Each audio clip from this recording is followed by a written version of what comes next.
ಸದಾ ಲವಲವಿಕೆಯಿಂದ ಉತ್ಸಾಹದಿಂದ ನಿಜಾರ್ಥದಲ್ಲಿ ಜೋಶ್ನಿಂದ ಇರುವವರು ಶ್ರೀಯುತ ಪ್ರಹ್ಲಾದ್ ಜೋಶಿಯವರು, ನಮ್ಮ ಕೇಂದ್ರ ಸಚಿವರು. ಇದೀಗ ಅಭ್ಯಾಗತರ ನುಡಿಗಾಗಿ ಸನ್ಮಾನ್ಯ ಪ್ರಹ್ಲಾದ್ ಜೋಶಿಯವರನ್ನು ಮಾತಿನ ಮಂಟಪಕ್ಕೆ ಆಹ್ವಾನಿಸ್ತಾ ಇದ್ದೇವೆ. ಎಲ್ಲರಿಗೂ ನಮಸ್ಕಾರ. ಎಲ್ಲ ಸಮುದಾಯದ ದೇಶ ವಿದೇಶದಿಂದ ಆಗಿರುವಂಥ ಎಲ್ಲ ಬಂಧು ಭಗಿನಿಯರೇ, ನಿಮ್ಮೆಲ್ಲರಿಗೂ ನನ್ನ ನಮಸ್ಕಾರ. ಸಮಾಜ, ಹವ್ಯಕ ಸಮಾಜ ಅತ್ಯಂತ ಶಿಸ್ತಬದ್ಧವಾದದ್ದು ಅಂತನ್ಲಿಕ್ಕೆ ಬೆಳಿಗ್ಗೆ 9 ಗಂಟೆಗೆ ಇಷ್ಟು ಜನ ಬಂದಿರೋದೇ ಒಂದು ಸಾಕ್ಷಿ ಅಂತ ನಾನು ಭಾವಿಸಿದ್ದೆ.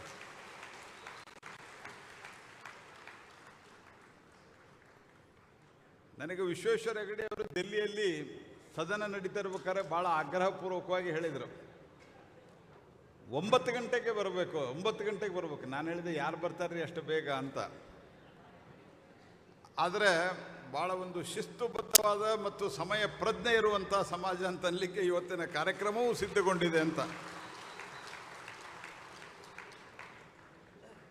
ಹವ್ಯಕ ಸಮಾಜ ಒಂದು ಪ್ರತಿಭಾವಂತ ಸಮಾಜ. ಎಲ್ಲೆಲ್ಲಿ ಪ್ರತಿಭೆಗೆ ಅವಕಾಶ ಇದೆ ಅಲ್ಲಿ ಒಬ್ಬರಿಲ್ಲ ಒಬ್ಬರು ಇವತ್ತು ಹವ್ಯಕ ಸಮಾಜದ ಯುವಕನನ್ನು ಅಥವಾ ಅಲ್ಲಿ ಕೆಲಸ ಮಾಡುವಂಥ ಬಾಸ್ ಆಗಿರುವಂಥವ್ರನ್ನ ನಾವು ನೋಡ್ತೀವಿ. ಅದು ಸಿಲಿಕಾನ್ ಸಿಟಿಯಿಂದ ಹಿಡ್ಕೊಂಡು ಬೆಂಗಳೂರಿನವರೆಗೆ, ಸಾಫ್ಟ್ವೇರ್ ಹಿಡ್ಕೊಂಡು ಪತ್ರಿಕೋದ್ಯಮದವರೆಗೆ. ನಾನು ವಿಶ್ವೇಶ್ವರ ಭಟ್ರ ಜೊತೆಗೂ ಮಾತನಾಡ್ತಾ ಇದ್ದೆ. ನಾಡಿನ ಎಲ್ಲ ಪತ್ರಿಕೆಗಳು, ಪ್ರಜಾವಾಣಿಯಿಂದ ಹಿಡ್ಕೊಂಡು ವಿಶ್ವವಾಣಿ, ಕನ್ನಡಪ್ರಭ, ಉದಯವಾಣಿ ಮತ್ತು ಉಳಿದ ಎಲ್ಲ ಪತ್ರಿಕೆಗಳು, 6 ಪ್ರಮುಖ ಪತ್ರಿಕೆಗಳು, ಈ ಎಲ್ಲ ಪತ್ರಿಕೆಗಳ ಸಂಪಾದಕರು ಸಹಿತ ಇವತ್ತು ಹವ್ಯಕರಾಗಿದ್ದಾರೆ ಅನ್ನುವಂಥದ್ದು. ಮೊದಲು ಹೊಸ ದಿಗಂತ ಒಂದು ಬಿಟ್ಟಿದ್ರೆ ವಿನಾಯಕ್ ಭಟ್ರು ಅದನ್ನು ಹಿಡ್ಕೊಂಡು ಬಿಟ್ಟಿದ್ದಾರೆ. ಹೀಗಾಗಿ ನಾನು ಭಟ್ರಿಗೆ ಹಾಸ್ಯಮಯವಾಗಿ ಹೇಳ್ತಾ ಇದ್ದೆ, ನಾಳೆ ಬೇರೆ ಎಷ್ಟೇ ಪ್ರಮುಖವಾದಂಥ ಸುದ್ದಿಗಳು ಇದೆ ನಾಳೆಗೆ ಇವತ್ತಿಗೆ ಎಲ್ಲ, ಆದರೂ ಕೂಡ ಈ ಸಮ್ಮೇಳನದ ಸುದ್ದಿ ಟಿ ವಿಗಳಲ್ಲಿ ಮತ್ತು ಪತ್ರಿಕೆಯಲ್ಲಿ ಪ್ರಮುಖವಾಗಿ ಬಂದೇ ಬರ್ತದೆ ಅನ್ನುವಂಥ ಮಾತನ್ನು ಹೇಳ್ತಾ ಇದ್ದೆ.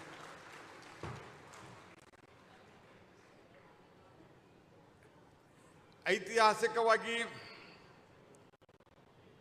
ಕದಂಬ ವಂಶದ ಬ್ರಾಹ್ಮಣ ರಾಜನಾಗಿದ್ದ ಮಯೂರ ಶರ್ಮ ಹೋಮ ಹವನಗಳನ್ನು ಮಾಡಲಿಕ್ಕೆ ಹವ್ಯಕರನ್ನ ಕರ್ಕೊಂಬಂದ ಅನ್ನುವಂಥದ್ದು ಒಂದು ಇತಿಹಾಸ ಇದೆ. ಹವನ ಮಾಡೋದರಲ್ಲಿ, ಮಂತ್ರದಲ್ಲಿ, ಆಚರಣೆಯಲ್ಲಿ ವೇದ ಪುರಾಣಗ ಪಾರಂಗತರಾಗಿದ್ದರಿಂದ ಹವ್ಯಕರು ಅನ್ನುವಂಥ ಶಬ್ದ ಬಂತು ಅನ್ನುವಂಥದ್ದು ಹೇಳ್ತಾರೆ. ಸನಾತನ ಧರ್ಮದ ವೈದಿಕ ಆಚರಣೆಯಲ್ಲಿ ಉಳಿದ ಎಲ್ಲ ಬ್ರಾಹ್ಮಣ ಸಮುದಾಯದಕ್ಕಿಂತ ಹೆಚ್ಚು ಪಾರಂಗತವನ್ನು ಹೊಂದಿರುವಂಥದ್ದು ಹವ್ಯಕ ಅಂತ ಹೆಸರು ಬರಲಿಕ್ಕೆ ಕಾರಣ ಆಗಿದೆ ಅಂತ ನಾನು ಈ ಕಾರ್ಯಕ್ರಮಕ್ಕೆ ಬರೋಕ್ಕಿಂತ ಮೊದಲು ಸ್ವಲ್ಪ ಇತಿಹಾಸವನ್ನು ತಿರುಗಿಸಿದಾಗ ಗೊತ್ತಾಗಿರುವಂಥದ್ದು. ಹಾಗಾಗಿ ಇವತ್ತಿಗೂ ಕೂಡ ಪ್ರತಿಭೆಯನ್ನು ಹೊಂದಿರುವಂಥ ಪರಿಶ್ರಮ ಮತ್ತು ಸುಸಂಸ್ಕೃತ ಸಮಾಜ ಅದು ಹವ್ಯಕ ಸಮಾಜ ಅನ್ನುವಂಥದ್ದು ನಾನು ಅತ್ಯಂತ ಅಭಿಮಾನದಿಂದ ಮತ್ತು ಅಷ್ಟೇ ಸಂತೋಷದಿಂದ ಹೇಳಲಿಕ್ಕೆ ಬಯಸ್ತೇನೆ. ಸ್ವಾಭಿಮಾನ ಸಂಪನ್ನರು, ಕೈ ಒಡ್ಡಿ ಕೇಳೋವರಲ್ಲ. ನಾನು ಹಾಸ್ಯಮಯವಾಗಿ ವಿಶ್ವೇಶ್ವರ ಹೆಗಡೆ ಅವರಿಗೆ ಕೇಳಿದೆ, ವಿಶ್ವೇಶ್ವರವರೇ, ಏನಾದರೂ ಹವ್ಯಕ ಸಮ್ಮೇಳನದಲ್ಲಿ ಡಿಮಾಂಡ್ ಇದೆಯಾ ಅಂತ. ಅದಕ್ಕೆ ವಿಶ್ವೇಶ್ವರ ಹೆಗಡೆ ಅವರು ಹೇಳಿದರು, ನನಗೆ ಡಿಮಾಂಡ್ ಏನೂ ಇಲ್ಲ, ನಂದು ಇವತ್ತು ತ್ರಿಪುರಾ ಕಾರ್ಯಕ್ರಮ ಇತ್ತು, ಅಗರ್ತಲಾದಲ್ಲಿ ಇರಬೇಕಾಗಿತ್ತು ನಾನು, ನೀವು ಆ ಕಾರ್ಯಕ್ರಮವನ್ನು ಕ್ಯಾನ್ಸಲ್ ಮಾಡ್ಕೊಂಡು ಬರಬೇಕನ್ನೋದೇ ಒಂದು ಡಿಮಾಂಡು ಅನ್ನುವಂಥ ಮಾತನ್ನು ಅವರು ಹೇಳಿದರು. ಹಾಗಾಗಿ ನಾನು ಒಂದು ದಿವಸಕ್ಕೆ ಪೋಸ್ಟ್ಪೋನ್ ಮಾಡಿದೆ. ಆ ಕಾರ್ಯಕ್ರಮ ನಾಳೆ ಮತ್ತು ನಾಡಿದ್ದು ಮಾಡಿ ಅಲ್ಲಿ ಅಲ್ಲಿನ ಮುಖ್ಯಮಂತ್ರಿಗಳು ನಂದು ಒಟ್ಟಿಗೆ ಕಾರ್ಯಕ್ರಮ ಇದೆ. ಆ ಮುಖ್ಯಮಂತ್ರಿಗಳಿಗೂ ವಿನಂತಿ ಮಾಡಿದೆ. ನಮ್ಮ ಮಾಜಿ ವಿಧಾನಸಭೆಯ ಸ್ಪೀಕರ್ ಅವರು ಆದೇಶ ಹೊರಡಿಸಿದ್ದಾರೆ, ಹಾಗಾಗಿ ನಾನು ಅಲ್ಲಿಗೆ ಹೋಗಬೇಕಾಗಿದೆ, ಅದಕ್ಕೆ ನೀವು ಒಂದು ದಿವಸ ಅಡ್ಜಸ್ಟ್ ಮಾಡಿಕೊಡು ಅಂತ. ಅವರು ಭಾಳ ಆ ಕಡೆ ಈ ಕಡೆ ಮಾಡಿಕೊಂಡು ನಾಳೆ ಅಗರ್ತಲಾದಲ್ಲಿ ನಮ್ಮದು ಕಾರ್ಯಕ್ರಮ ಇದೆ. ಕೃಷಿಯನ್ನು ಪ್ರಧಾನವಾಗಿ ಇಟ್ಕೊಂಡಿರುವಂಥ ಯುವಕರು ದೇಶ ವಿದೇಶಕ್ಕೆ ಹೋಗಿರಬಹುದು, ಬೇರೆ ಬೇರೆ ದೇಶಗಳಲ್ಲಿ ಕೂಡ ತಮ್ಮ ಪ್ರತಿಭೆಯ ತಕ್ಕಂತೆ ಕೆಲಸಕ್ಕಾಗಿ ಹೋಗಿರಬಹುದು. ಆದರೆ ಇನ್ನೂ ಭಾಳ ದೊಡ್ಡ ಪ್ರಮಾಣದಲ್ಲಿ ಹಳ್ಳಿಗಳಲ್ಲಿ ಬ್ರಾಹ್ಮಣ ಸಮುದಾಯದ ಇತರ ಬ್ರಾಹ್ಮಣ ಸಮುದಾಯದ ಭಾಳಷ್ಟು ಜನ ಕೃಷಿ ಇತ್ಯಾದಿ ಹಳ್ಳಿಗಳನ್ನು ಬಿಟ್ಟು ದೂರ ಹೋದಂಥ ಸಂದರ್ಭದಲ್ಲಿಯೂ ಸಹಿತ ಆ ಸಣ್ಣ ತೋಟವನ್ನು ಇಟ್ಟುಕೊಂಡು ಅದೇ ಅಡಿಕೆ, ಅದೇ ಕಬ್ಬು ಇತ್ಯಾದಿಗಳ ಮೂಲಕ ಗಾಣ ಮಾಡುವಂಥದ್ದೊಂದು ಇವತ್ತಿಗೂ ಸಹಿತ ಆ ಬೆಲ್ಲದ ಲಿಕ್ವಿಡ್ ಬೆಲ್ಲ ಕೊಡ್ತಾರಲ್ಲ, ಏನು ಹೇಳ್ತಾರೆ ಅದಕ್ಕೆ, ದೋನಿ ಬೆಲ್ಲ. ಆ ದೋನಿ ಬೆಲ್ಲವನ್ನು ತಯಾರು ಮಾಡಿ ಅದರಲ್ಲಿ ಸಂತೋಷವನ್ನು ಪಟ್ಟು ಆತ್ಮತೃಪ್ತಿಯನ್ನು ಪಡ್ತಾ ಇರುವಂಥದ್ದು ಕೂಡ ಇದೇ ಸಮಾಜ. ಅಲ್ಲಿ ಸಿಲಿಕಾನ್ ಸಿಟಿಯಲ್ಲಿ ಇಲ್ಲಿ ಪತ್ರಿಕೋದ್ಯಮದ ಹಿಡ್ಕೊಂಡು ಪ್ರತಿಯೊಂದು ಅನೇಕ ಸಮಾಜದ ಪ್ರಮುಖ ಅಂಗಗಳಲ್ಲಿ ಎಲ್ಲೆಲ್ಲಿ ಪ್ರತಿಭೆಗೆ ಅವಕಾಶ ಇದೆ ಅಲ್ಲಿ ತಮ್ಮ ಪ್ರತಿಭೆಯನ್ನು ಅತ್ಯಂತ ಶ್ರದ್ಧೆಯಿಂದ ತಮ್ಮ ಸಾಮರ್ಥ್ಯವನ್ನು ಅದಕ್ಕೆ ಅವರು ವ್ಯಯಿಸ್ತಾ ಇದ್ದಾರೆ. ಪ್ರಕೃತಿಯ ಮಡಿಲಿನಲ್ಲಿ ಕೆಲಸ ಮಾಡುವಂಥವರು. ಹೀಗಾಗಿ ಭಾಳ ಬುದ್ಧಿವಂತ ಸಮಾಜ ಆದ್ದರಿಂದ ಭಾಳ ಹೇಳೋದು ಕಷ್ಟ ಇಲ್ಲ. ಹಾಗಾಗಿ ನಾನು ಈ ಸಂದರ್ಭದಲ್ಲಿ ಇಷ್ಟ ಹೇಳೋದು, ಯಕ್ಷಗಾನದಿಂದ ಹಿಡ್ಕೊಂಡು ಅನೇಕ ರೀತಿಯಾದಂಥ ಚಟುವಟಿಕೆಗಳಲ್ಲಿ, ಸಾಂಸ್ಕೃತಿಕ ಚಟುವಟಿಕೆಗಳಲ್ಲಿ ತಮ್ಮದೇ ಆದಂಥ ಛಾಪನ್ನು ಬೀರಿದ್ದಾರೆ.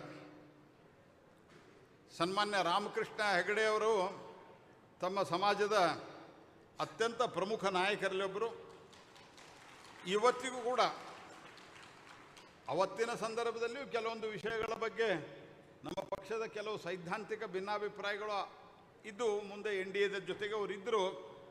ಆದರೆ ಮೌಲ್ಯಾಧಾರಿತವಾಗಿ ರಾಜಕಾರಣವನ್ನು ನಡೆಸಿರುವಂಥ, ಯಾವುದೇ ಆಧಾರ ಇಲ್ಲದಂಥ ಒಂದು ಆರೋಪ ಬಂದ ನಂತರ ನೈತಿಕ ಹೊಣೆಯನ್ನು ಹೊತ್ತು ರಾಜೀನಾಮೆಯನ್ನು ಕೊಟ್ಟಂಥ ಮೊದಲನೆಯ ಮುಖ್ಯಮಂತ್ರಿ ಅದು ರಾಮಕೃಷ್ಣ ಹೆಗಡೆಯವರು.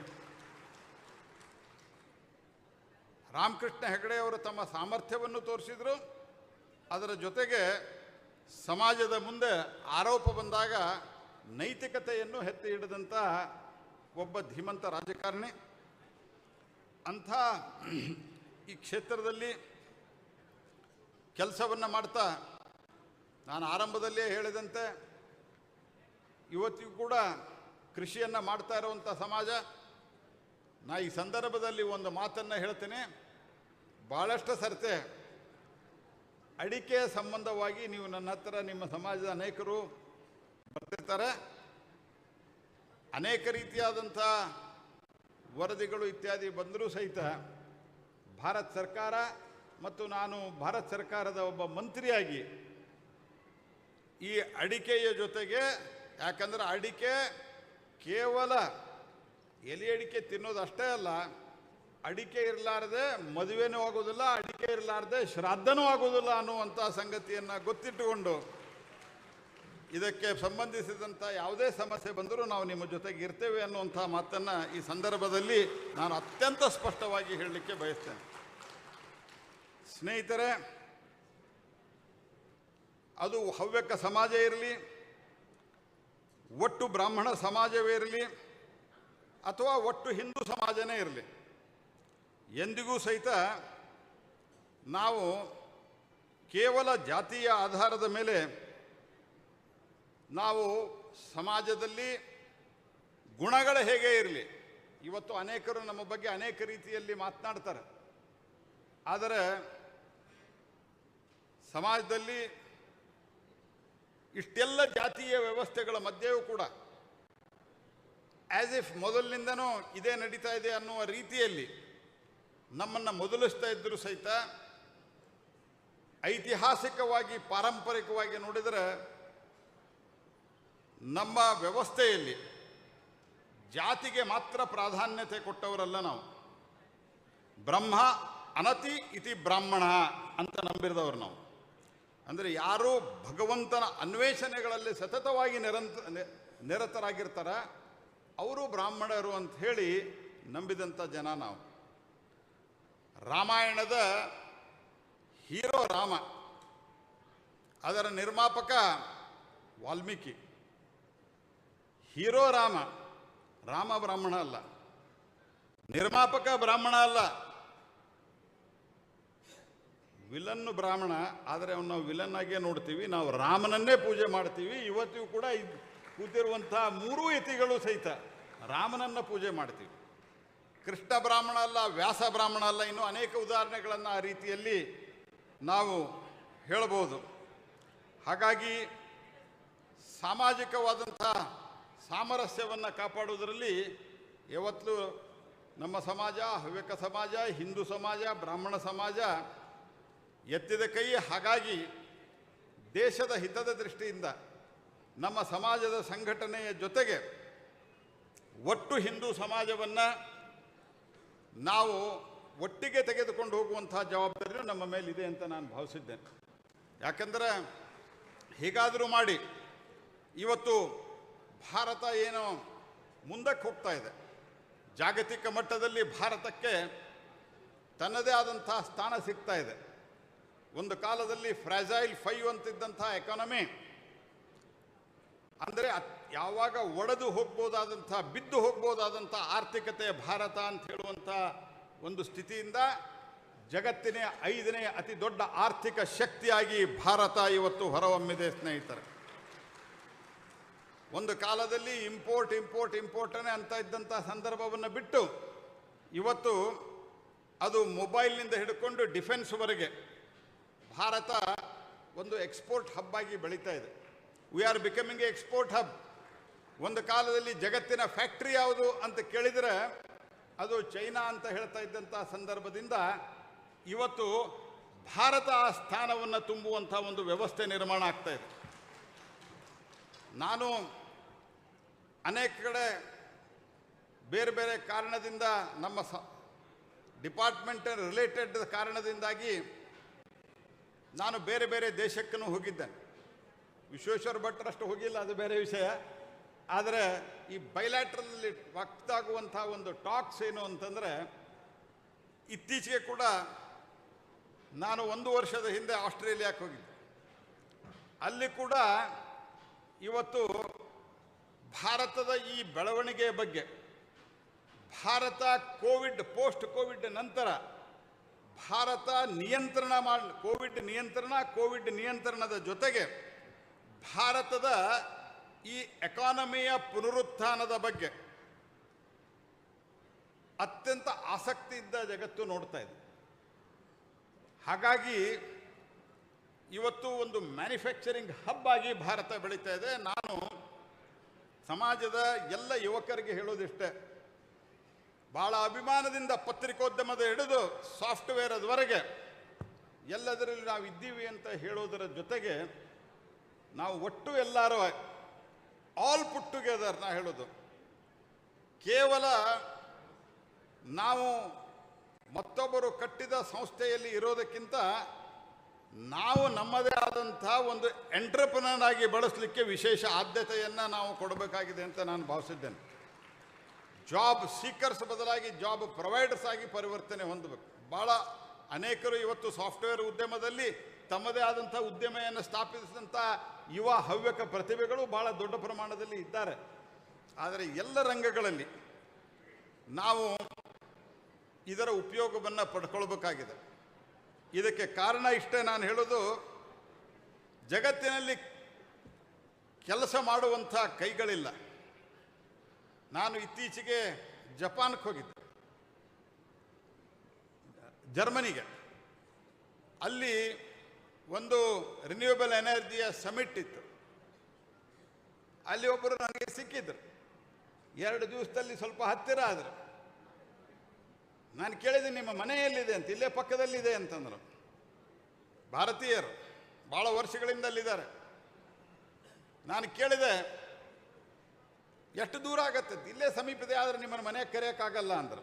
ನಾನು ಯಾಕೆ ಅಂತ ಕೇಳಿದೆ. ನಾನು ಇದೇ ಹೋಟೆಲ್ದಲ್ಲಿ ಇದ್ದೀನಿ 1 ತಿಂಗಳಿಂದ. ಅಂದ್ರೆ ಯಾಕೆ ಅಂತ ಕೇಳಿದೆ. ನಮ್ಮ ಮನೆ ಹೀಟ್ರ್ ಆಫ್ ಆಗಿದೆ ಅಂತಂದ್ರು. ಹೀಟ್ರ್ ರಿಪೇರಿ ಬಂದಿದೆ ಅಂತ, ಅದನ್ನು ಸರಿ ಮಾಡಿಸ್ಬೇಕಿಲ್ಲ ಅಂಥೇಳಿ ಮೆಕ್ಯಾನಿಕ್ಗೆ ಹೇಳಿನಿ. 8 ವಾರಗಳ ನಂತರ ಅಪಾಯಿಂಟ್ಮೆಂಟ್ ಕೊಟ್ಟಿದ್ದಾರೆ ಅಂತ. ಇನ್ನೊಬ್ಬರು ಸಿಕ್ಕರು ನಮ್ಮ ಕೌನ್ಸಿಲೇಟ್, ಅವರಿಗೆ ಹಲ್ಲು ನೋವು ಅಂತಂದರೆ ಭಾರತಕ್ಕೆ ಫೋನ್ ಮಾಡಿ ಒಂದು ಯಾವ ಟ್ಯಾಬ್ಲೆಟ್ ತೊಗೋಬೇಕು, ಮೆಡಿಸಿನ್ ತೊಗೋಬೇಕು ಅಂತ ವಿಚಾರಿಸಿದ್ರು. ನಾನು ಕೇಳಿದೆ ಯಾಕೆ ಅಂತ. ಡೆಂಟಿಸ್ಟ್ ಅಪಾಯಿಂಟ್ಮೆಂಟ್ ಕೇಳಿದರೆ 9 ವಾರದ ನಂತರ ಅಪಾಯಿಂಟ್ಮೆಂಟ್ ಕೊಟ್ಟರು ಅಂತ. ದ ಮೀನ್ಸ್ ಅಲ್ಲಿನ ಮಾತುಕತೆಯಲ್ಲಿ, ಅಲ್ಲಿನ ಮಂತ್ರಿದು ನಂದು ಮಾತುಕತೆಯಲ್ಲಿ ಅವರ ಡಿಮಾಂಡ್ ಏನು? ರಿನ್ಯೂವೇಬಲ್ ಎನರ್ಜಿಗೆ ಸಂಬಂಧಿಸಿದಂತೆ ಟೆಕ್ನಿಷಿಯನ್ಸನ್ನು ಮತ್ತು ಇಂಜಿನಿಯರ್ಗಳನ್ನು ತಯಾರಿ ಮಾಡಿ ನಮ್ಮಲ್ಲಿ ಕಳಿಸ್ರಿ, ನಮ್ಮಲ್ಲಿ ಕೆಲಸ ಮಾಡೋರಿಲ್ಲ ಅಂತ. ಡ್ರೈವರ್ಗಳನ್ನು ನಮ್ಮಲ್ಲೇ ಕಳಿಸ್ರಿ ಅಂತ. ಜಗತ್ತಿನ ಸ್ಥಿತಿ ಹೀಗಿದೆ. ಕೆಲಸ ಮಾಡಲಿಕ್ಕೆ ಜನ ಇಲ್ಲ, ಬಿಸ್ನೆಸ್ ನಡೆಸೋಕ್ಕೆ ಜನ ಇಲ್ಲ. ಹಾಗಾಗಿ India has got a great opportunity. ಅದು ಮ್ಯಾನುಫ್ಯಾಕ್ಚರಿಂಗ್ದಲ್ಲಿರ್ಬೋದು, ಅದು ಸಾಫ್ಟ್ವೇರ್ದಲ್ಲಿರ್ಬೋದು, ಅದು ಡಿಫೆನ್ಸ್ ಪ್ರೊಡಕ್ಟ್ಸ್ನಲ್ಲಿರ್ಬೋದು. We have got a huge opportunity. ಈ ಅಪಾರ್ಚುನಿಟಿಯನ್ನು ಉಪಯೋಗ ಮಾಡಲಿಕ್ಕೆ ನಮ್ಮ ಪ್ರತಿಭೆಯನ್ನು ನಾವು ಮತ್ತೊಂದು ಸಂಸ್ಥೆಯಲ್ಲಿ ಹೋಗಿ ನಾವು ಅದನ್ನು ಲೀಡ್ ಮಾಡೋದು, ಅದು ಒಂದು ಅಭಿಮಾನದ ಸಂಗತಿಯೇ. ಆದರೆ ಅದರ ಜೊತೆಗೆ ನಾವು ಕೂಡ ಒಬ್ಬ ಎಂಟರ್ಪ್ರನರ್ಸ್ ಆಗಿ ಉಳಿದವರಿಗೂ ಕೂಡ 100 ಜನರಿಗೆ ಕೆಲಸವನ್ನು ಕೊಡ್ತೀವಿ ಅನ್ನುವಂಥ ತೀರ್ಮಾನವನ್ನು ಈ ಸಮ್ಮೇಳನದಲ್ಲಿ ಚರ್ಚೆ ಆಗಬೇಕಂತ ನಾನು ಭಾವಿಸಿದ್ದೇನೆ. ಇಷ್ಟೊಂದು ದೊಡ್ಡ ಸಂಖ್ಯೆಯಲ್ಲಿ ಭಾಳ ಜನ ಮಾತನಾಡೋರಿದ್ದಾರೆ. ಇಷ್ಟೊಂದು ದೊಡ್ಡ ಸಂಖ್ಯೆಯಲ್ಲಿ ಇಷ್ಟು ಬೇಗ ನೀವು ಬಂದು ಸೇರಿ ಕಾರ್ಯಕ್ರಮವನ್ನು ಮಾಡಿರೋದೇ ನನಗೆ ಭಾಳಷ್ಟು ಆಶ್ಚರ್ಯ ಆಗಿದೆ. ಬೇರೆ ಬೇರೆ ಸಮುದಾಯದ, ನಾನು ಅವ್ರನ್ನ ಯಾರನ್ನೂ ಟೀಕೆ ಮಾಡ್ತಾ ಇಲ್ಲ, ಆದರೆ ಕಾರ್ಯಕ್ರಮಕ್ಕೆ ಹೇಳಿರ್ತಾರೆ 11 ಗಂಟೆಗೆ ಬರ್ರಿ ಅಂತ. ಇನ್ನೂ ಸ್ವಲ್ಪ ಜನ ಬರ್ತಾ ಇದ್ದಾರೆ ವೆಹಿಕಲ್ದಲ್ಲಿ, 1 ಗಂಟೆ ಸ್ವಲ್ಪ ಲೇಟಾಗಿ ಬರ್ರಿ ಅಂತ ಹೇಳ್ತಾರೆ. ಆದರೆ ವಿಶ್ವೇಶ್ವರ ಹೆಗಡೆಯವರು ಬೆಳಗಿನಿಂದನೇ ನನಗೆ ಶುರು ಇಟ್ಟುಕೊಂಡಿದ್ದರು, ಬೇಗ ಬರ್ರಿ ಅಂಥೇಳಿ. ಕೆಲವು ಅನಿವಾರ್ಯವಾದಂಥ ಕೆಲವು ಫೋನ್ಗಳು ಇತ್ಯಾದಿಗಳು ಸ್ವಲ್ಪ ಬೆಳಗ್ಗೆ ಲೇಟ್ ಆಯಿತು. ಆದರೆ ಅಷ್ಟರಲ್ಲಿ ಇಷ್ಟು ದೊಡ್ಡ ಸಂಖ್ಯೆಯಲ್ಲಿ ನೀವು ಸೇರಿರೋದು ನನಗೆ ಭಾಳ ಸಂತಸವನ್ನು ತಂದಿದೆ.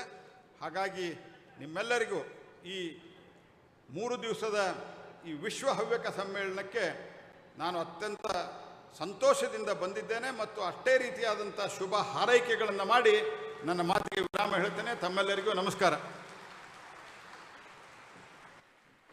ಕೇಂದ್ರ ಸಚಿವರಾಗಿರುವಂತಹ ಶ್ರೀಯುತ ಪ್ರಹ್ಲಾದ್ ಜೋಶಿ ಅವರಿಗೆ ಧನ್ಯವಾದಗಳು.